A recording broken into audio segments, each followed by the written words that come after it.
everyone, and welcome back to the channel for the very first video of 2024, where I'll be going through my UFC predictions for 2024 in all weight classes, men and women, where I'll be predicting who will be their division's respective champions, and what I may think will happen with fights throughout this year. At the time of recording, Dana White has released news on certain fights in certain divisions. In this video, I will touch on them briefly because I will be doing videos going into more detail about this, e.g., the fights that have been made for the lightweight division. So I'll be going into more detail into what those fights mean in a separate video tomorrow. So if I just briefly skim over them, it's not because I'm not going to cover it. I'm just going to cover it on a separate video. So yeah, I hope everyone had a great new year. I definitely had a good new year, and we are ready and we are back. So let's start off with the first division. It is the women's strawweight division. At the moment, the current champion is Weili. She won the belt of Carla Esparza in 2022, and she had one title defense last year against Amanda Lemos, where she won in a fairly straightforward, unanimous decision win. My predictions for her this year: I do expect her to retain the belt this year. Do I expect her to have multiple title defenses this year? No. I do believe that she will defend the belt once, and that will be against her fellow countrywoman, Zhao Nan. If I've pronounced that name correctly, hopefully I have, which I believe that she will win. Hopefully they do this in like Asia or China. I know that the UFC it was sort of in the rumors that it could happen, but I don't think it will. I'd like to see it happen in Asia or China. Just don't think it would happen. Could you imagine that? Best women's the two best women the two best Chinese women fighting for the belt. Makes sense to have that in China, but I just don't think that will happen. But I do expect that to be the next title fight for Weili. In regards to the division, I do not expect Rose Namajunas to return to 115. I think that she'll stick at 125, which we'll discuss on when we talk about flyweight. My predictions for the other contenders in that division: I do expect Tatiana Suarez to end 2024 as the number one contender. I do believe that she will have a number one contenders fight, possibly against a Jessica Andrade, just so she can add that she's beaten the former title holder, which for me makes sense. I would have Tatiana Suarez to be the favorite after she has made a successful comeback, still undefeated in the division, but I do expect her to end the year as champion Weili. But I do expect her to fight again, but we'll move on to that in the next section. So let me know what you guys think of my predictions. Let me know if I'm on the ball, way off mark. And if you've got any disagreements, just let me know in the comments. Next division, women's flyweight division. We saw Valentina Shevchenko last year lose her belt against Alexa Grasso in a fight which Valentina, in my eyes, she was winning. I remember doing the watch along with Callum. I was very critical of her spinning offense, and lo and behold, as memory serves me correctly, it was just a sloppy spinning back fist, which Alexa sort of dodged, took her down, and then I wouldn't even say that it was a proper rear naked choke. It was like a proper face crank, because after Valentina tapped, you saw Valentina's like mouth area, and it was just white, just when Grasso was just squeezing the life out of her. And obviously they had the rematch, which ended in a majority draw. For me, I thought Valentina won that fight. That was one of the more dubious judges' decisions that we had in 2023. But yes, Alexa Grasso ended the year as champion, for me, she will defend the belt twice this year, I believe. I think she's currently out injured off the Valentina draw. Return date unknown, but I know the UFC are having a Mexican Independence Day card in the Vegas Sphere later on this year, where I will imagine that she will have her trilogy fight against Valentina Shevchenko. Now, this is where we get into the controversial predictions. My prediction will be that Grasso will defeat Valentina Shevchenko again, allowing Valentina to move up to bantamweight. And then I do expect Wei Li versus Grasso for the 125 belt, a super fight to be announced for either the back end of this year or early the year after. Uh, my reasoning for it, it's been teased. Both women have teased the fight. It's definitely a fight that I'd want to see. Um, I am slightly critical against like the champ fights, not because I don't like seeing them.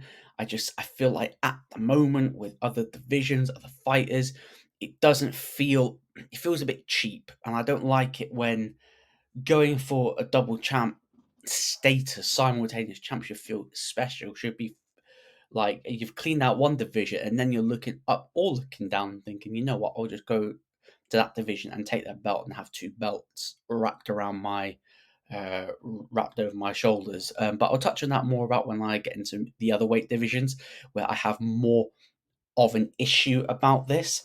I don't have an issue about this because I do believe that Whaley is the best 115 pounder. Um, and the reason why I think the UFC will allow her to have that super fight is because after she beats Valentina, there is no obvious number one contender for that belt yet. I know that um, I believe it's Furo versus Blanchard has been made this year, which I think will be the number one contenders fight. But I'm just trying to think the way the scheduling will be, they'll have that fight, but I think they'll need some time to recover, which will allow Grasso to defend against Whaley, and then afterwards, whoever holds that belt, um, unless there's no rematch involved, will defend against either of those women. So for me, Grasso will end this year as the champion. Um, but I think if they have the super fight this year, I think Grasso does beat Wei Li, just because of the size difference between the ladies, and I'm very interested to see if Wei Li's power carries up a weight. That's my thinking about it. And I think Grasso has more ways to win. I think the wrestling, I think the jiu-jitsu, the submission um, game is a lot better than Wei Li's. So that's why I think Grasso will be the champion by the end of 2024. Now, next division, moving up to women's bantamweight. This is a bit of a an odd division because beginning of last year, Amanda Nunes was the champion. She just defeated Juliana Pena in a very one-sided decision after Pena shocked the world and defeated Nunes by submission to win the belt. Nunes defended the belt once for Irene Aldana in Canada, and then she announced her retirement. Um, which for me, I had no issue with Amanda announcing her retirement. I believe that she's been having issues with the nerves in her legs, and she felt like that she just wanted to retire at the top of the game, which which I respect because when a fighter believes that they need to leave, they should leave. They have the right to leave, and it's good for her that she's left when she can still enjoy the fruits of her labor, enjoy being a mother. I believe her and Nina are having a second child, so hopefully that goes well. Um, so Nunez is out. Dana confirmed that, oh yeah, Juliana Pena, number one contender. So we're all thinking, all right, it's going to be Juliana Pena versus Raquel Pennington for the belt at the pay per view this month, UFC 297. However, I don't know whether or not Pena picked up an injury or something, but the title fight is going to be Pena versus Bueno Silva. I predict whoever wins this title fight will not be the title holder at the end of this year, because I believe Juliana Pena will come in, beat whoever the champion is, whether or not it be whether or not it will be Silva or Pennington. We know what Juliana's going to do. She's going to try and call out Amanda Nunes. I for a trilogy, I highly doubt that either Amanda will be interested to coming back, or the UFC will let her come back and fight for the belt if they've not been assured that she will defend the belt and not do a GSP and sort of win the belt and then say, "See you later." So I'll be very surprised if they bring back Nunes to fight Pena a third time, which leaves for Valentina to hop back up and have a rematch with Juliana Pena, after Valentina beat Pena by submission several years ago. So you see that, you got story, you've got in intrigue, and for me, I think Valentina will probably will either end the year as the bantamweight champion, or they'll set up the fight for early next year. Because just trying to think, would the UFC give Valentina a title shot when she's 0-2-1 in her last three? Probably shouldn't, but it's the UFC. Stranger things have happened. People have had title shots off of a lot less, so that wouldn't surprise me. So everyone in the comments, let me know what you're thinking so far. Let me know if you agree with any of these predictions. Let me know if I'm wildly off the mark. So now let's move on to the men's flyweight division.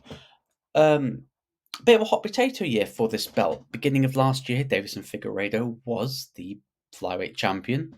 Fights Brandon Moreno in the UFC's first quadrilogy. Moreno wins by doctor stoppage at the end of round 3, sort of having Brandon Moreno win the belt in Brazil. Was it Brazil? Let me know in the comments if it was in Brazil. And then that allowed Figueiredo to move up to bantamweight, which I'll touch on later. And then Brandon Moreno then lost the belt in what UFC dubbed the fight of the year. I'm not going to complain because that was a hell of a fight between him and Pantoja, which was an actual rematch after Pantoja beat him previously. And that was an absolute war at UFC 290. And Pantoja ended the year as champion after a successful title defense against Brandon Royval. Yet again, an absolute banger. Predictions for 2024. I do believe Pantoja will remain your bantamweight, not bantamweight. He will remain your flyweight champion. Reason is he's coming into the prime of his career. Do you know when you're just in your prime, just everything's flowing well, like you feel good. He's not an arrogant champion. He's not walking around like effing and jeffing and sort of being like an absolute dickhead. He seems like a humble guy, and I do believe he will end the year as champion. I do believe that he will fight the winner of Brandon Moreno versus Moreno Albazi, which I think is scheduled for early this year. I think it's in March. So I think he'll fight the winner of that. I think he'll win it. I do believe. So, like, if you're looking at the contenders, you could possibly see Nicolau come up, fight. I do believe. Okay, this is where the British bias comes in. I think Mokaev will maybe end the year as a number one contender. Unfortunately, I don't think he's going to get the John Jones thing of becoming the youngest ever champ, because he would need to win the belt in March. Where he's positioned in the rankings, his upcoming fight against Alex Perez, which do not be surprised if Perez pulls out, because he has a history of pulling out recently in fights. So unfortunately, Mokaev will probably not get that chance for the belt before March. But I wouldn't expect, because you never know what happens in the fight game, but there is a very high possibility that he will end the year as number one contender to fight Pantoja in 2025. But I believe Pantoja will probably fight for the belt a couple of times, once against the winner of Albalzi Moreno, which I think it would be Moreno. In another quadrilogy, Moreno is going to be part of two quadrilogies in the UFC. And I think Pantoja will then fight against Nicolau, who's in the top five as well. But I do expect Pantoja to be the champion at the end of the year. Um, I think at the moment, I believe that all the champions, bar women's bantamweight so far, their champ is going to remain. I can assure you guys, it's not going to be that for much longer.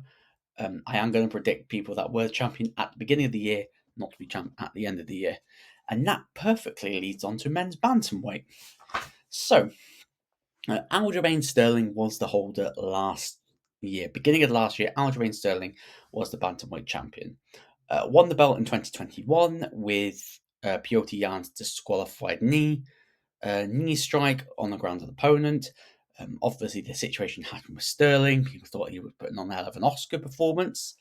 Um, he unified the belts in 2022 against a much better performance against Piotr Jan. Then he defended against the belt in against TJ Dillashaw, who injured his shoulder in the first round, and then he defended it against returning Triple C in May. In May 23. Then he fought Sean O'Malley in August. And lost. Personally, I felt like Aljamain Sterling was very harshly treated by the UFC, making him defend the belt in such a short turnaround, knowing that he does get big outside of camp. Not because Aljamain Sterling is a slob out of camp, it's because he's quite a big bantamweight, and naturally you're going to blow up. Expecting him to cut so quickly. I do think it possibly may have been an early stoppage in that Sean O'Malley fight. And obviously off the back of that loss, Sterling's jumped up to featherweight. More on that later. So Sugar Sean ended the year as the champion. Um, this year, Sugar Sean will not end the year as champion. Yes, I like Sean O'Malley. I think his striking's good. We've not seen much of his ground game. We saw a little bit against Piotr Jan, but we haven't really seen his ground game at all. At all. And for me, he does not end the year. It's a 50-50 fight between him and Cheeto for UFC 299, which I'm still umming and ahhing with, not even get through. But for the purpose of this video, I do think he does get over the line against Chito Vera, and then he'll fight the winner of he'll fight the winner of Henry Cejudo and Marab, which I think Marab will win that. Now I think Marab will beat Sean O'Malley later on in the year. Um, the reason why I think that it's just because the pace of the wrestling. Yes, you could argue that look what it did to Sean O'Malley. Look what it did to Aljamain Sterling. Aljamain Sterling's a wrestler. He caught him going in. Yes, I could 100%. I could definitely see that. Yes, there is a way that you could knock out Marab, but I'm just thinking, and it has been shown that Marab can get hit. But I think the pressure of the wrestling is going to get too much, and Sean will lose that belt. For me, so I think it'll be Marab will be the champion at the end of 2024. Other predictions in the video, we're gonna see Sanhagen versus Davison Figueiredo, and they will end the year fighting for the number one contendership.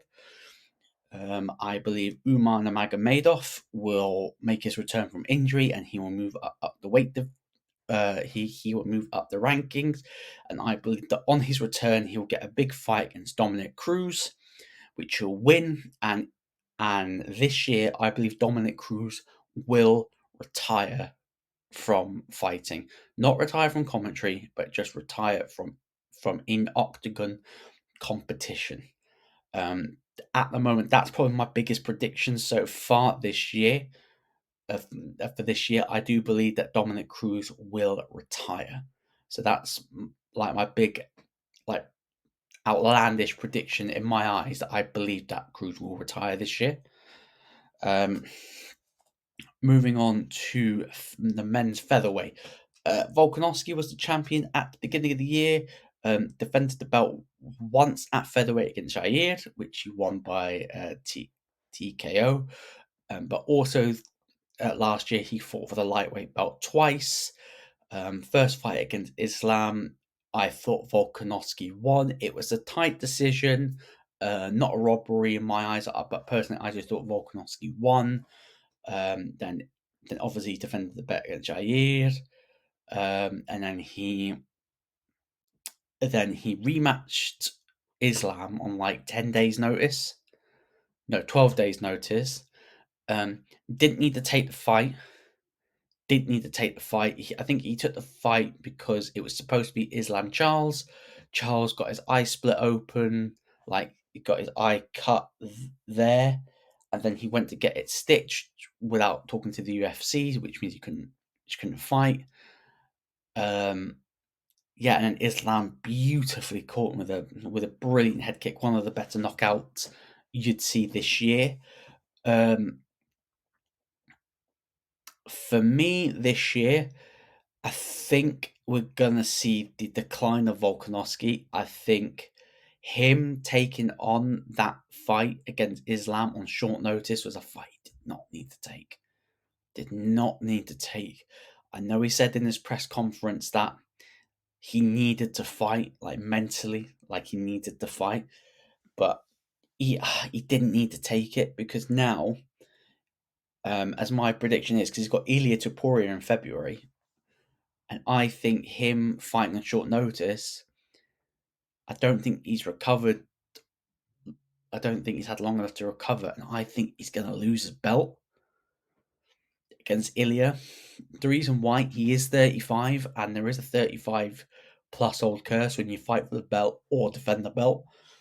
The only person to even break that duck is Tyron Woodley at welterweight when he was defending his welterweight title.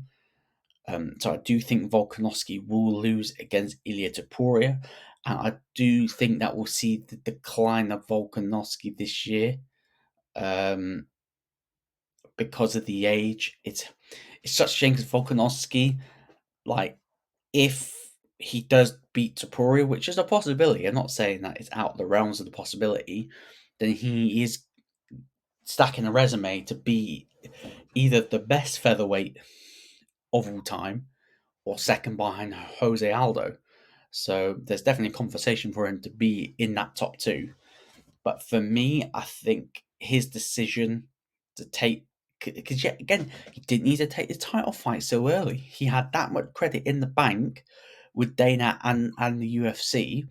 If Volk went to Dana and went, look, I'll fight Ilya, but I need it a few months later because I still need to recover, the UFC would have probably done it and given Ilya to Max. And so on my prediction that I think Ilya will beat Volkanovski, I believe that after he beats Volkanovski, he will beat.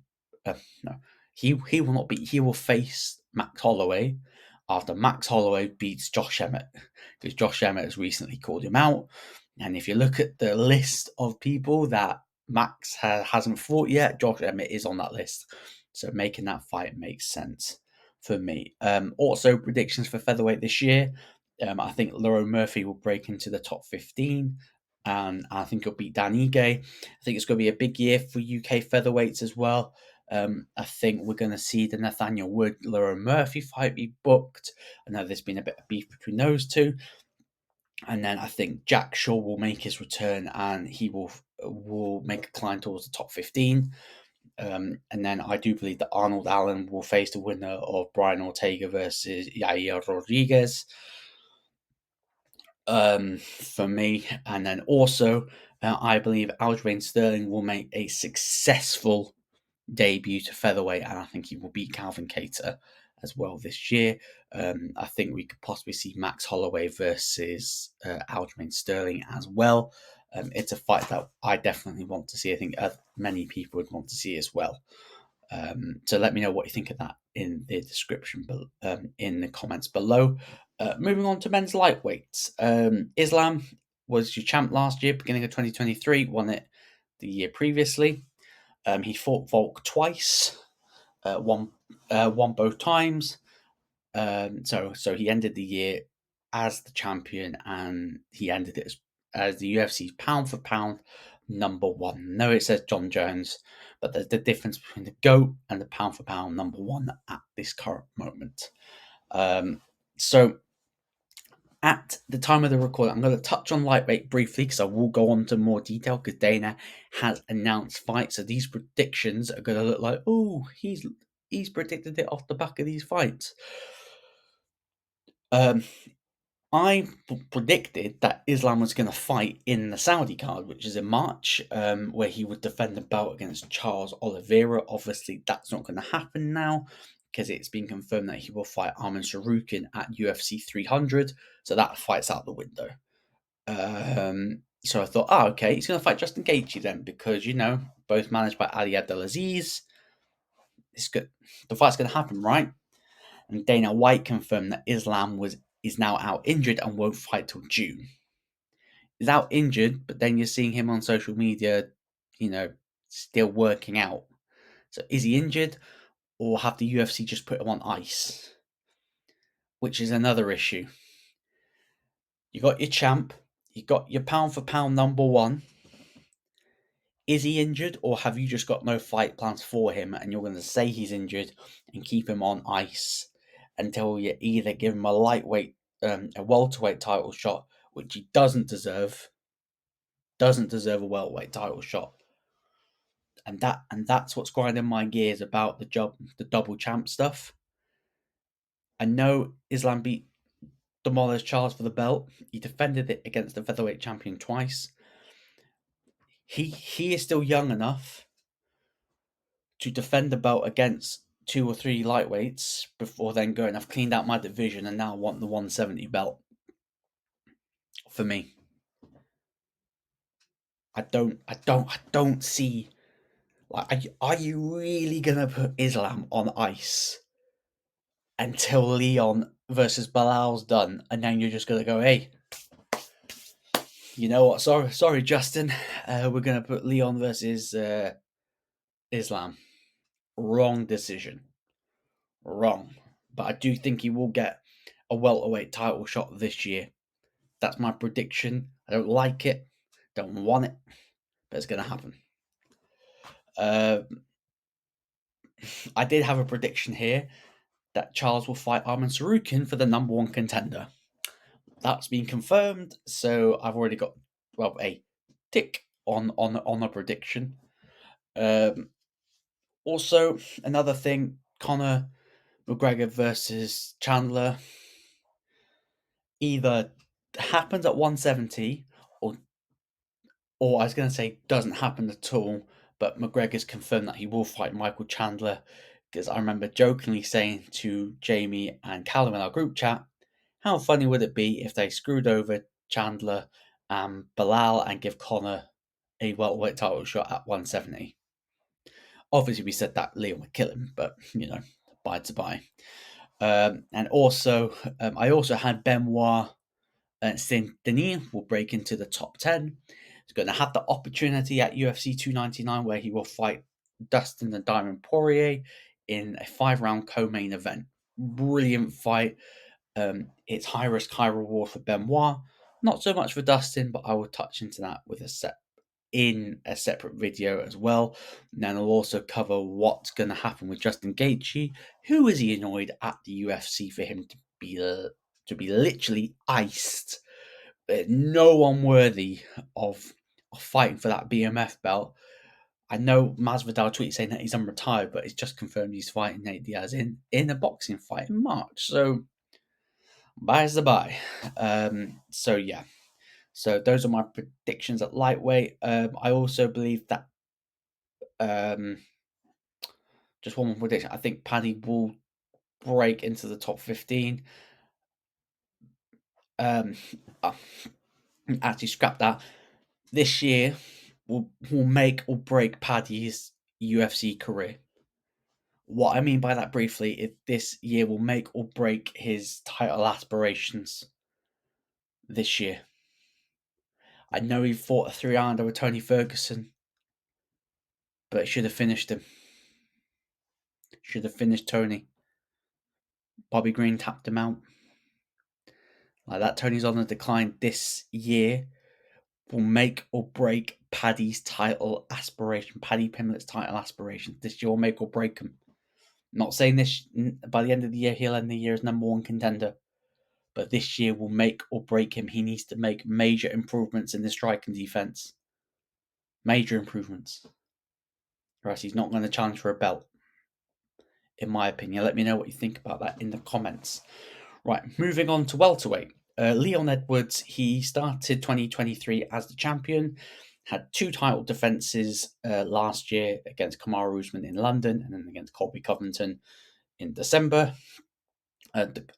No controversial decisions, won both fights. I know people got upset about him grabbing the fence and stuff like that, which I completely understand, but let's not joke saying Kamaru didn't do it in the first fight, him grabbing the fence.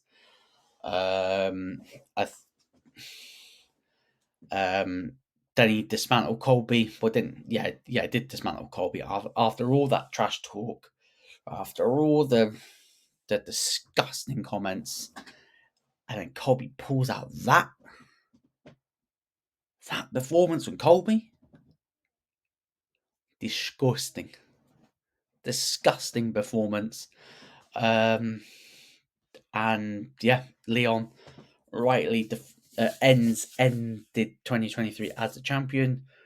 My predictions for Leon this year, he will fight Bilal Muhammad if he likes it or not, because Bilal Muhammad deserves it. Which he fully deserves it. I don't like the thing that because Leon was beating Bilal in the first 2 rounds, then we know where this fight was going. You wouldn't say the same for the Usman second fight, would you? Because it literally took Leon a 5th round beauty of a head kick to win the belt. So Bilal does deserve a title shot. Probably going to be at UFC 300, which we'll touch on why the UFC 299 card is currently looking better than the UFC 300 card. But we'll touch on that once Dana confirms the main event. So I think Leon will defend against his belt against Bilal. I do believe that he'll either defend the belt next against Islam or Shavkat. For me, Shavkat should be next for that belt, but know what the UFC like to do. Like when they see an opportunity, they'll do it, even if it's right or wrong. I actually predict Leon to beat Islam. I actually predict Leon to beat Islam. I just think, his wrestling defense has got a lot better. Yes, there is going to be a challenge because he's facing the Dagestani wrestling compared to the all-American wrestling, so it will pose its threats. I do believe that Leon is a better striker, and I do believe that if Leon would if he keeps the fight with Islam at kickboxing range, then he has a very high chance of beating. He has a high chance of beating Islam, and I also believe that he'll be the first one to hand Shavkat Rakhmonov a loss. I believe if anyone at welterweight can beat Shavkat, it will be Leon Edwards, and I believe that this will happen this year.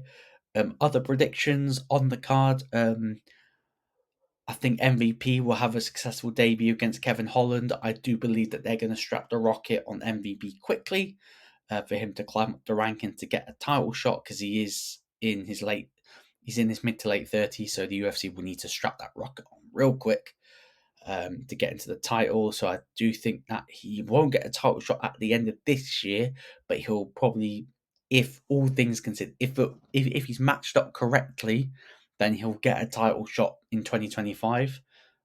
Hopefully against Leon, because that would be great for British MMA if MVP and Leon went at it. But I do think MVP does beat Kevin Holland. Other predictions for that, I think Jack Della Maddalena will continue his rise up the rankings, one of the best boxers in the UFC. Um, and also, as I said about Paddy, this is a make or break year for his title credentials. I'm going to say the same thing to Ian Gary. This is a make or break year for your title credentials. Because yes, you've been rocked a couple of times in your fights, which is, we get that. Same for Paddy. He's been rocked. We question his chin, but his chin held up.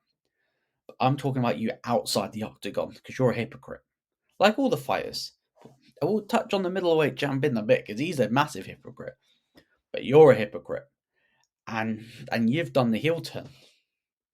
You've gone full heel when you didn't even need to go full heel. People were behind you. But you've now turned people to really dislike you. And I think you're a talented fighter. But you don't need to get yourself into this to sell your brand. You don't need it to sell your brand. You're an up and coming, undefeated welterweight in a division full of killers, and you need to go down this controversial route. Woe's me. I can dish it, but I can't take it. Character. That's I don't like that. You back up your talk in the octagon, and I think we're going to find out this year. Obviously he's had good performances against your likes of like your Neil Magny. But yeah, again, the Neil Magny fight, the whole build up with Neil Magny.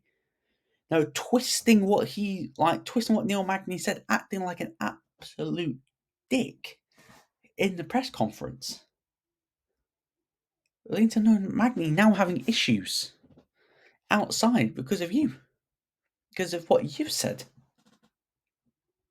And I don't like that. I don't like it when it gets personal. That's not how I like to enjoy my fighting. I don't like Colby Covington. It's why I've disliked this version of McGregor. I don't like it. It's classless. It's tasteless. I know Dana said it sells pay-per-views, but I don't like it. So it's a big year for you. A massive year for you. But let me know what you think in the comments below. Moving up to middleweight, obviously, I think Alex Pereira started the year as the champ. It was either Izzy or Pereira started the year as champ. Let me double. And obviously, Izzy knocked out Pereira, which was good for Izzy. Now he's 1-3 against him. And then I think did he defend the belt after Pereira? Guys, let me just double check that. Did Izzy defend the belt after he? Just gonna double check this because did Israel Adesanya defend the belt after beating Pereira? Because I'm pretty sure he fought Pereira at the beginning of last year. No, yeah. So he fought Pereira in April. He fought 2 days after my birthday, where he beat Pereira via punches. Then he lost to Sean Strickland in September. Yeah, so I thought so. Yeah, so he won the belt and then lost it at his first attempt. Yeah, which he completely for me, I believe Israel completely underestimated Sean Strickland, and Sean Strickland took him to school. I do think his head got rattled when Sean Strickland was talking about his dog, which if the rumors are true about him, Izzy and his dog, you need help. You need help because I love my dog. But yeah, I love my own dog, but the way you love your dog, that's too much. And yeah, so Sean Strickland ended the year as champion. He's going to fight Dricus du Plessis, which will go into more detail like fight week. Do a preview for that whole card, but I do think Dricus will be a new UFC middleweight champion. I think Dricus has completely broken him mentally. I think Dricus is okay. I would say Strickland's the better boxer. But I think Dricus is just a cardio machine. We saw that against Robert Whittaker. where he, absolutely just dismantled Robert Whittaker, which was a pretty much shock to everyone, that has happened. So that's a big shock. But I think Dricus will win the belt. I think Israel Adesanya will make his return this year. I know that he said that 2027, but then he's gone lies, and then he said that he's in the gym, he's training. So, he said he's beefing up, which will lead me to a next division soon where he'll make his comeback, in my personal opinion, because he's got unfinished business with a certain fighter. Yeah, so, but with regards to this division as a whole, do I think Dricus will end the year as champion? Possibly. Possibly he'll end this division as champion, but this division, there's loads of hungry competitors in this division. There's Hamzat, there's Robert Whittaker. It's still there. Jad Cannonier's still there, and then look at the younger talent going up. There's Brendan Allen. Actually, my big prediction: Brendan Allen will have a rematch against Sean Strickland this year. Brendan Allen will have his rematch against Sean Strickland this year, and we'll actually see Hamzat Chimaev will he'll either rematch Kamaru at middleweight or he'll drop down to welterweight to fight Kamaru Usman in a rematch. Yeah, so I think for middleweight, I think it's a fun division middleweight because there's no now that Izzy. I wouldn't say Izzy's dropped off massively because when Izzy was at the top, you're sort of looking, thinking, who's the next sacrificial lamb for Izzy to basically beat. But now that Izzy's lost the belt and should not get a title shot on his return, which he will, but in my opinion he shouldn't because he needs to earn it. For me, we're going to have a lot of fun at middleweight this year. We're going to have a lot of fun with the middleweight division. But moving up to light heavyweight, Alex Pereira ended 2023 as your UFC light heavyweight champion. In less than 10 MMA fights, he's a two-division champion. He is now a two-division champion in less than 10 MMA fights in the UFC. Crazy. Gets knocked out by Adesanya in April, then beats Jan Blachowicz in via, I think it was either decision or split decision. Then he's knocked out Yuri Bahachka in another possible early stoppage, which I don't know. I know that Yuri said that no, it was the right thing to do, but I thought it was just a teeny bit of an early stoppage for me. But yeah, but with regards to this division as a whole, I believe that Israel Adesanya will return and he'll fight Alex Pereira at light heavyweight for the belt for their trilogy, and they will headline UFC 300. Saying because if you're looking at the UFC 300 headliners, that card is looking bland because they're stacking the cards before, and you're sort of leaving this card a little bit empty. You're trying to run it off. Oh, it's UFC 300. That's going to get hype. But I need fights to be hyped about. Yes, we've got Charles versus Arma Sharukin. Hype. Bo Nickel on the card. Yeah, great. But we need blockbuster. Like I know Leon's going to probably co-headline, but for me it would be Israel Adesanya versus Alex Pereira 3 for the UFC light heavyweight belt, which I believe that Pereira will win. I think he'll knock Izzy out at light heavyweight. And then with regards to what's going to happen with the division, Johnny Walker versus Ankalaev this weekend, I will possibly do in a watch along. So make sure you tune in. Rematch off that. What an odd fight their first fight was. I thought Ankalaev was a wally. I know I saw a clip of Johnny Walker's interview. Yeah, John Walker's looking to take his head off this weekend, so be a very fun fight to see. But I do believe the thing is in that division, like you're looking under like under Pereira, like thinking Yuri needs a fight. Blachowicz is now out injured, so I think we'll see Yuri Bahachka versus Alexander Rakic this year, and then they'll fight the winner of Walker Ankalaev, and they'll set up a showdown with Alex Pereira. A wild card, Khalil Roundtree Jr. will rise up the rankings, and he'll end the year in the top 5 with his brutal style, which I love. Beat Anthony Smith last year. Mercis. Well, I can't say the words right, but he butchered Anthony Smith and showed him a little bit of mercy by not hammer fisting him at the end. Pause. But yeah, I think Khalil Roundtree will make big strides in this division this year. I think his game's come together really well. He's a devastating striker. The way he blew out Bukowski's knee, different level. But who do I think? I don't believe Pereira will hold that belt for long.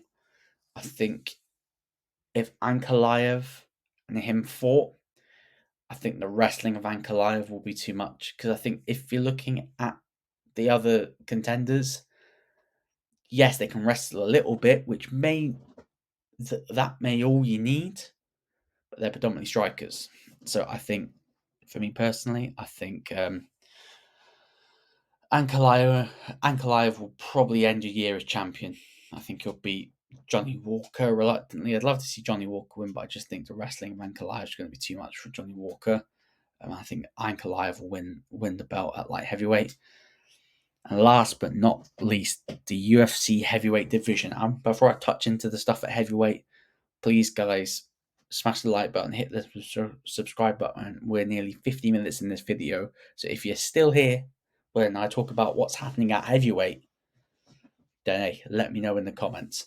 But yes, start of 2023, Jon Jones made his return to fight Cyril Gane for the belt after Francis Ngannou left. Obviously, we knew Jon Jones was going to dismantle Cyril Gane. It was almost like Dana wanted to prove a point. Jon Jones against arguably the guy with zero grappling skills that got out-wrestled by Francis. Dream matchup for Jones. Beats Gane in the first round. The GOAT's back, 2-division champ. Yeah, he's going to go on an active run with the belt. We want to see active Jones back. Still waiting for active Jones. Supposed to be fighting Stipe. Yes, him and Stipe were supposed to happen at the end of this year. At the end of last year. Unfortunately, Jones got injured. Draw his back.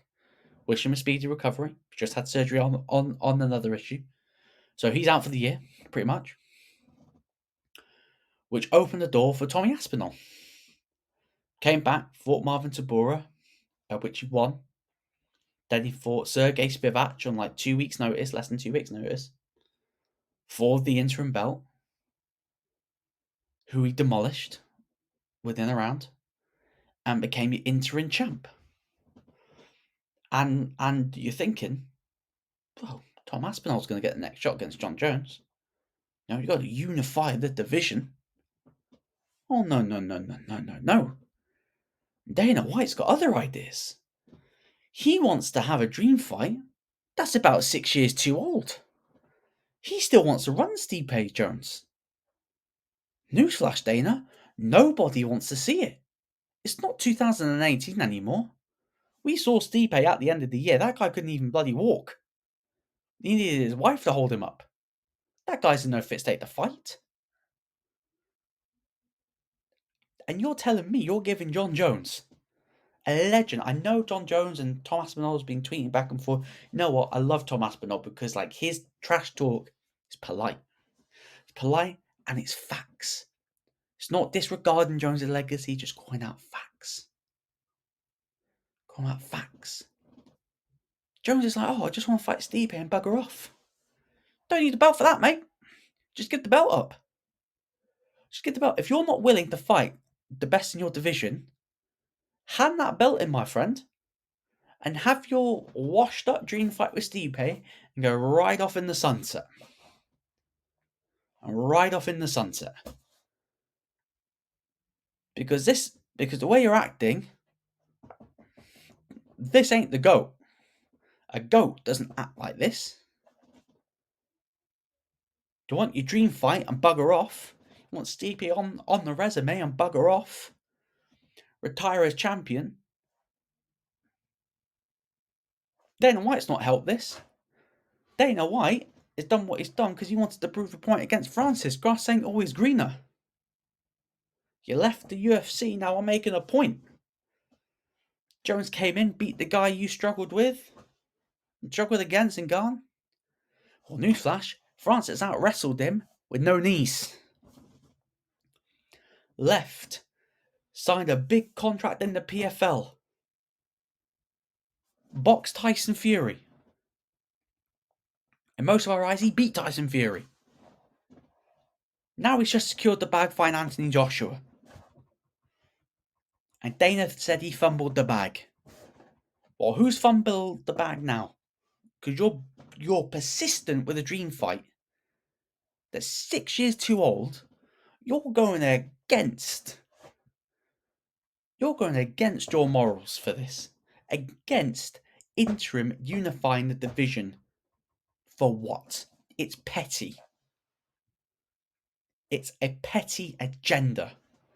And who does it wreck? The fans. Because you're going to make Tom Aspinall defend that belt against Cyril Gane. A guy that didn't even want to fight Tom Aspinall. Tom Aspinall sat in the front row in France, called him out in the presser, Gunn went, no thanks. Second, Aspinall gets the belt, way. First in line. No. And there's a couple of losers in this situation. It's Tom Aspinall and it's the fans. Because you should have stripped Jones of that belt and they should have had Tom versus Stipe. And if Stipe still had it in him and beat Aspinall, then have your dream fight because he's earned the dream fight. But this does not deserve this. And it's kind of ironic, right? That Dana, is like Moddy cuddling Jones, let you have the dream fight, then, you can bugger off. Dana, like, I think Amanda, like, he was very complimentary to Amanda in the end. But, he's willing to give chuck other legends out the door to the wolves. Tyron Woodley, after he won the belt, I know he didn't have a good relationship with Dana. That's why Dana buried him. GSP tried to bury GSP on the way out. Was pissed that he beat Jimmy Hendrix? Don't get it to me. Yeah, pissed off that he beats Hendrix. Robbery. So I was like, okay, we're going to get him when he comes back. He's going to fight Bisping. Beats Bisping and bounce. Pissed off Dana. After all the issues Jones has given you, and you want to give him his fight and walk off. Unacceptable. Unacceptable. That he's not even willing to fight the best in his division to unify this belt. Because I tell you this now, if John Jones fought Aspinall and won and then retired, I'd go HDP. No, I'd be like, you know what, Jones, you beat Aspinall. No, you go off in the sunset. No, GOAT status secured, legacy cemented. But anytime, anyone, any place, you've done it. No complaints. Yes, Stipe was left out on the resume, but you know what? You didn't need Stipe on your resume. You don't need Stipe on your resume. Your resume is secured without Stipe. But I know why you want him, because he's the easy fight. The easy fight for you to walk off. But you know what my prediction is? I don't believe that fight's going to happen. I don't believe that fight's going to happen because if I'm Tom Aspinall, I'm putting so much pressure on the UFC, and I think we're either going to get Jones versus Aspinall by the end of this year, or Jones is getting stripped. Or Jones is getting stripped of that belt because he has to defend it against Aspinall. Has to. When was the last time an interim champ defended that belt? Let me know in the comments because I could be wrong. I don't think an interim belt has ever been defended. As soon as it's been won, it's been unified in the next fight. At heavyweight, it should be no different. Should be no different. And for me, even if Aspinall has to defend the interim belt, he will still be the champ at the end of the year. He is still, for me, he's the best heavyweight in the division at the moment, including Jones. If you based it off his heavyweight resume, Aspinall's the best heavyweight. And we need, I know that Jones wants to fight Stipe for his legacy, for his resume. What about Aspinall? He wants to fight Jones to stick you on his resume. Crazy business. Crazy business. And other predictions this year. The thing is with heavyweight, I think there is like a new, like guarded heavyweights coming through. Like the way that they move is different. But for me, I think the only prediction is Tom Aspinall will be either your interim champ or he will be your actual champ by the end of this year. And no one's going to be taking that belt off him because for me, he is head and shoulders above anyone in that division. And let me know what you guys think in the comments below. Thank you guys for sticking with me for nearly an hour on this first video back for the new year. Let me know if you've agreed or disagreed with anything that I have said in this video. If you have disagreed, that's great. We can start a conversation in the comments. I'm more than happy to, as long as we keep it respectful. But yes, everyone that's watched, thanks for the support last year. We're going to make sure we're going to get more content out this year, more previews, more videos, more watch-alongs, and get more guests on this channel as well. So everyone that's watching, thank you very much, and I'll see you all very soon. See ya.